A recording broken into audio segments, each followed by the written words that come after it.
¿Qué tal? El tema del desempleo genera cada vez mayor inquietud entre los costarricenses. Hurgando entre las cifras de las personas que en este momento no tienen trabajo, la Nación se encontró con un dato muy particular. Hay 60.000 personas, 60.000 costarricenses, 60.000 ciudadanos que ya, por decirlo así, tiraron la toalla, se cansaron de buscar trabajo, desalentados por los portazos que recibieron a la hora de ir a pedir trabajo o porque no han logrado encontrar una oportunidad que realmente llene sus expectativas. Tenemos con nosotros a Juan Diego Córdoba. ¿Qué tal, Juan Diego? ¿Qué tal, Ronald? Él es periodista de la sección de Sociedad y Servicios del periódico La Nación. Él abordó este tema, el tema de los desalentados. Juan Diego, ¿puedes contarnos quiénes son los desalentados? ¿Quiénes son los desalentados? Los desalentados son 60.000 costarricenses que dejaron de buscar trabajo. Renunciaron no a su trabajo, renunciaron a buscar trabajo por la situación que atraviesa el país, propiamente con el tema de desempleo.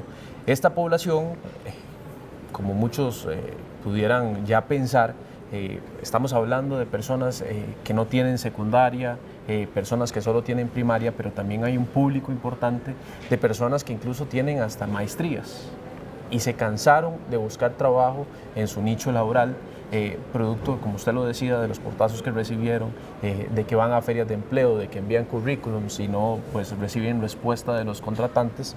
Así que son personas que están disponibles para trabajar, pero que por cuestión de desesperación, incluso ya una parte muy psicológica, incluso así lo catalogan los expertos, pues tiraron la toalla y dejaron y más bien desistieron de buscar trabajo por la situación en que se encuentra el país, también influenciados por las cifras, influenciados por la falta de recursos económicos para ir a una a una entrevista laboral, que eso también es otro de los factores que influye en que las personas pues desistan de su lucha para encontrar trabajo. Juan Diego, contame también, bueno, este dato es muy llamativo, este hallazgo muy llamativo, porque tal parece que este segmento ha estado como a la sombra, como oculto, porque siempre hablamos de la tasa de desempleo, pero resulta que oculto está este dato de estos 60.000, que ya están desempleados pero que desistieron. Siempre hemos hablado de que la tasa de desempleo incluye a personas en edad laboral que andan en busca de trabajo, o sea, personas que no tienen trabajo pero que andan en busca de trabajo. Y si mal no recuerdo las cifras que vos mencionaste en tu artículo, estamos hablando de que en este momento hay 276.000 personas en esta circunstancia. Sin contar a los 60.000. Exacto, desempleados pero buscando trabajo.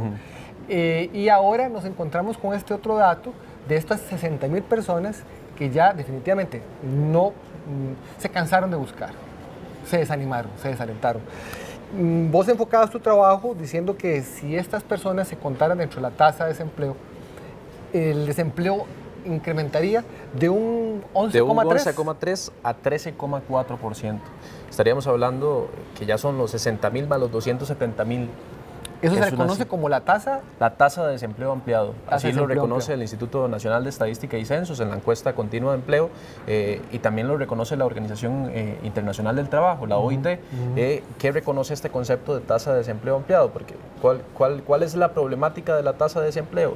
Que solamente contempla a las personas que en el mes de la encuesta o en los meses de la encuesta pues se encontraron buscando trabajo, enviaron un currículum, fueron a una feria de empleo o algo por el estilo, ¿verdad? La tasa de desempleo ampliado incluye a estos 60.000 desalentados que en la encuesta continua de empleo aparecen como población disponible, desalentada, están disponibles para trabajar, pero tiraron la toalla. Entonces es un número más real de la situación que atraviesa el país, complicada, por cierto. Es como ponerle la lupa con mayor precisión, digamos, al problema del desempleo. Exacto. Juan Diego, y bueno, vos mencionabas que en este grupo de desalentados estaban gente que tenía formación profesional y gente que no tenía esa formación profesional. ¿Cómo sobreviven ellos en la actualidad? Bueno, hay varias realidades o varios escenarios, depende de cada situación económica también de las familias, ¿verdad?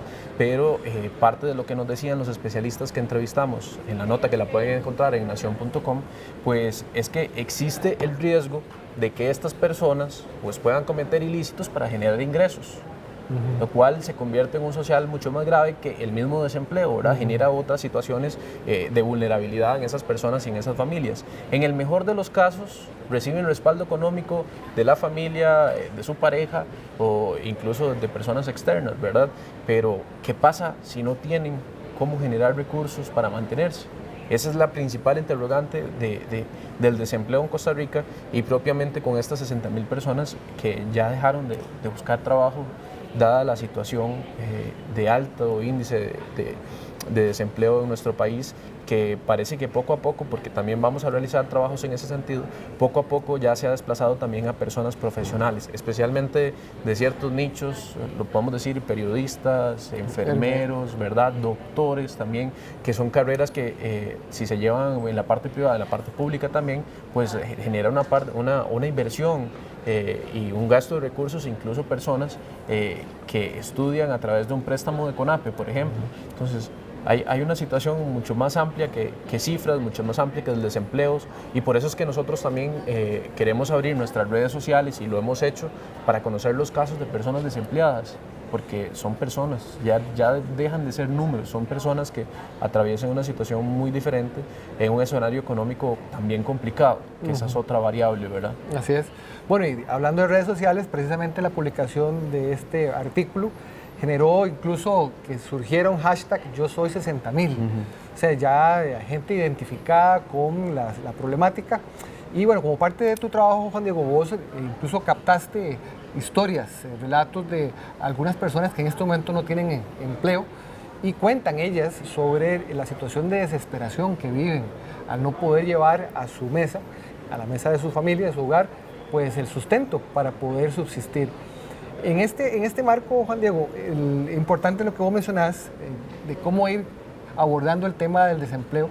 El gobierno está generando, en teoría, una iniciativa para la reactivación económica del país. Estamos a la espera de qué es lo que va a proponer específicamente el gobierno, pero evidentemente la problemática del desempleo es clave, es clave. No sé si hay algún elemento adicional que quieras agregar sobre tu trabajo, sobre tu reportaje. Claro, podemos hablar de esta cifra, que era la cifra que les decía, 276.000 desempleados buscando trabajo y 60.000 desalentados que dejaron de buscarlo. Son personas desempleadas, son 336.000 personas. Ese es un dato más exacto de la realidad que atraviesa nuestro país en temas de desempleo. Recordemos que la tasa de desempleo general, la que conocemos usualmente, no contempla a estas personas, así que de 13,4% sería la tasa de desempleo ampliado, un término avalado por entes internacionales también, para dar con más precisión de lo que ocurre en los diferentes países, en las diferentes regiones también, un tema que continúa siendo mucho más complicado para mujeres, mucho más complicado para jóvenes, mucho más complicado para personas con baja calificación, ¿verdad? Así que es un tema bien delicado. Otro del tema que quería conversar con usted, Ronald, es que esta población de 60.000 personas, en cuestión de un año, en cuestión de la encuesta continua de empleo del primer trimestre del año anterior y la encuesta del primer trimestre de este año, prácticamente se duplicó, creció un 92,3%, así que... En un solo año. En un solo año, así que ahí también tenemos que empezar a hablar del factor psicológico de la gente y de cómo esto puede generar problemas de salud mental en la población. Bien es cierto, lo decía el secretario técnico de Salud Mental del Ministerio de Salud, este es un factor, o más bien una variable dentro de las determinantes socioeconómicas para la salud mental de una población. Así que no es que esto propiamente genere enfermedades mentales, genere personas deprimidas por la situación o peor aún pensamientos suicidas dentro de esa población afectada, sino es que es un factor que se añade a la situación particular de cada persona. Qué sé yo, tienen problemas familiares, tienen deudas. Puede ser un disparador. Exacto, vive en una zona de vulnerabilidad social, entonces se convierte en un factor que puede desencadenar una serie de problemas mayores de salud y de salud mental, ¿verdad? Porque son cosas diferentes, pero que sí afecta en cierta manera o a ciertas personas, pues esta situación de desempleo y de alto endeudamiento también que tienen personas, ¿verdad? Para subsistir. Bueno, ese es otro tema sobre el cual estaremos muy pendientes. Agradecerle a Juan Diego y agradecerles a ustedes por su compañía. Estaremos muy pendientes y le estaremos dando un seguimiento muy intensivo al tema del desempleo y a las opciones que vaya a generar el gobierno y el sector productivo para atender esta problemática. Soy Ronald Matute, hasta el próximo contacto.